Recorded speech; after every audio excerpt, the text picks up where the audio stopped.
Right, finally for this part of the lesson, I've got a little kind of chord sequence for you to try out. Just 4 chords. I'll go through the shapes first of all. So you've got your A minor 7 like you had before. Then it's going to be followed by a D9 chord, and we're going to use 9 chords a great deal. So for that, I'm going to use my 3rd finger to bar across strings 1, 2 and 3 at the 5th fret. Then I've got the 4th fret on the 4th string, or the D string. So my 1st finger on the 4th fret, I should say. And then my 2nd finger is holding down fret 5 on the A. Now you might notice in the music that I'm only showing 4 strings being played, even though this is a 5-string chord. Very common when you're playing chords of this manner is that even though you might be holding down a bigger shape, you may only be playing the treble strings a lot of the time. The reason for holding down the other notes is usually just because it's comfortable and familiar, but also it helps stop any of the bass strings from ringing out accidentally. Okay, so that's a D9, and then we're going to do an F major 7. Again, we've got a bar across the 5th fret on strings 1, 2 and 3.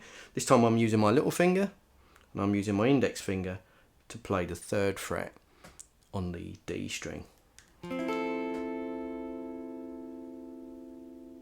then for the final chord, we're going to do an E7 with a sharp 9. This is commonly referred to as the Hendrix chord, and it's a really popular one in funk. So for this, we're just playing the middle strings. So I'm playing fret 8 on the B, 7 on the G, 6 on the D, and 7 on the A string. And I'm allowing the back of my little finger to mute off the 1st string, and the tip of my 2nd finger is muting off the top E string. This is something that we're going to do a great deal in this course, is muting off unwanted strings, and it becomes a kind of a core skill that you learn as you kind of play through kind of funk guitar playing. Okay, we're using mainly one of the first main strumming patterns that we started with earlier.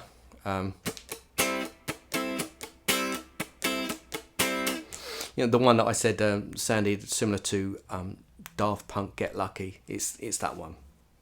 This will all be on the notation anyway, so I don't have to go over it bit by bit. For the first 3 chords, you're using the same strumming pattern.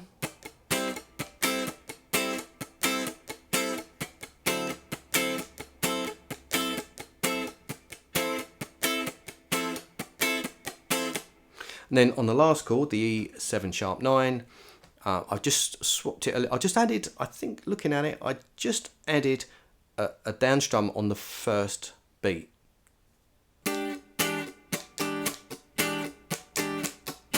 Everything else is actually the same. Like that. So slowly.